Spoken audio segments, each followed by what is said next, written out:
உங்களுக்கு வேண்டியவங்களுக்கு மட்டும் கொடுக்கறதுக்கு தமிழக அரசு விருது இல்ல, அதுக்கு நீங்க தயாரிச்சு ஒரு அவார்டு கொடுங்க, ஃபேமிலி அவார்டுன்னு சொல்லிட்டு. இந்த தலைமை பொறுப்புலயோ இல்ல இந்த மாதிரி தேர்ந்தெடுக்க இடத்துக்கு வர்றவங்களுக்கோ முழு தகுதி இருக்கான்னு பார்த்து உட்கார வைங்க. ஏன்னா அவங்க மட்டுமே சுட்டு சாப்பிடுற அப்பளத்துக்கு ஆசைப்பட்டுக்கிட்டு அடுத்தவங்களுக்கும் அதை படைக்கணும்னு நினைக்கிறாங்க. எப்படி சொல்றதுன்னு தெரியல. தமிழக அரசு சின்னத்திரை விருதுகள் 2014 இருந்து 22 வரைக்கும் கிட்டத்தட்ட ஒரு 7 வருஷ அவார்டை அப்படியே ஹோல்ட் பண்ணி இப்ப அனௌன்ஸ் பண்ணிருக்காங்க. ரொம்ப ரொம்ப சந்தோஷம். இந்த விருதை வாங்க இருக்கிற அத்தனை கலைஞர்களுக்கும் என்னுடைய மனமார்ந்த வாழ்த்துக்கள். ஆனா எனக்கு அவார்டே வரல, ஏன் தெரியல. 2014 இருந்து 22 வரைக்கும் அப்படின்னா 2017 2017 இருந்து 22 முடிய செம்பருத்தி பீக்ல இருந்திருக்கு. அதுலயும் 19 20 18 இந்த 3 வருஷமும் அவ்வளோ பீக்ல போயிருக்கு.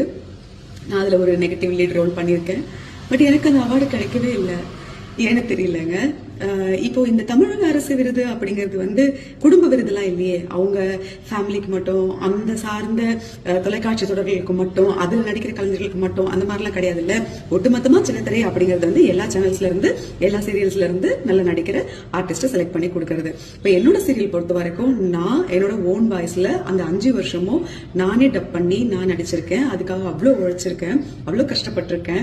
ஸோ என்னுடைய கடமையை நான் 100% கரெக்டா பண்ணிருக்கேங்கிற நம்பிக்கையில தான் எங்க உரிமை அப்படின்னு நான் கேக்குறேன். நம்ம தகுதி என்னன்னு நமக்கு நல்லா தெரியும். சோ நமக்கு ஏன் இது கிடைக்கல, இல்ல இது கிடைச்சிருக்கிறதுக்கு இன்னும் கொஞ்சம் நம்ம உழைக்கணும், இதெல்லாம் நமக்கே தோணும். சோ என்ன பொறுத்த வரைக்கும் அப்படிதான். அளவுக்கு அதிகமா நான் ஆசைப்படுறதும் இல்ல, எனக்கான இடத்தை நான் எப்பவும் விட்டு கொடுக்கறதும் இல்ல.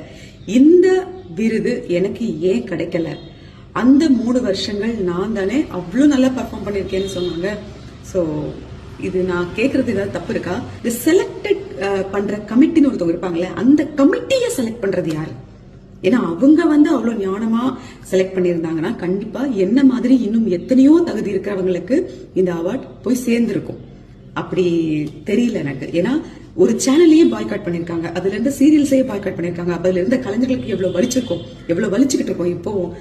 இதெல்லாம் என்ன சொல்றதுன்னு தெரியல. இந்த மாதிரி நேரத்துலதான் நிறைய தோணுது பேசணும்னு. பேசியிருக்கேன், பேசாமலாம் இல்ல. ஏன்னா எனக்காக நான் பேசலன்னா வேற யார் பேசுவா சொல்லுங்க. முதல்ல இந்த தலைமை பொறுப்புலயோ இல்ல இந்த மாதிரி தேர்ந்தெடுக்க இடத்துக்கு வர்றவங்களுக்கோ முழு தகுதி இருக்கான்னு பார்த்து உட்கார வைங்க. ஏன்னா அவங்க மட்டுமே சுட்டு சாப்பிடுற அப்பளத்துக்கு ஆசைப்பட்டுக்கிட்டு அடுத்தவங்களுக்கும் அதை படைக்கணும்னு நினைக்கிறாங்க. எப்படி சொல்றதுன்னு தெரியல.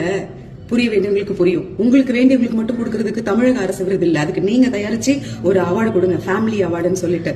எல்லாருக்கும் கொடுக்கறதுக்கு பேரு தான் தமிழக அரசின் விருது. தமிழக அரசு இதெல்லாம் கொஞ்சம் பாக்குறீங்களா? பார்த்துட்டு அதுக்கப்புறமா விழா எடுங்க, அது கொஞ்சம் பாக்குறதுக்கு நல்லா இருக்கும்.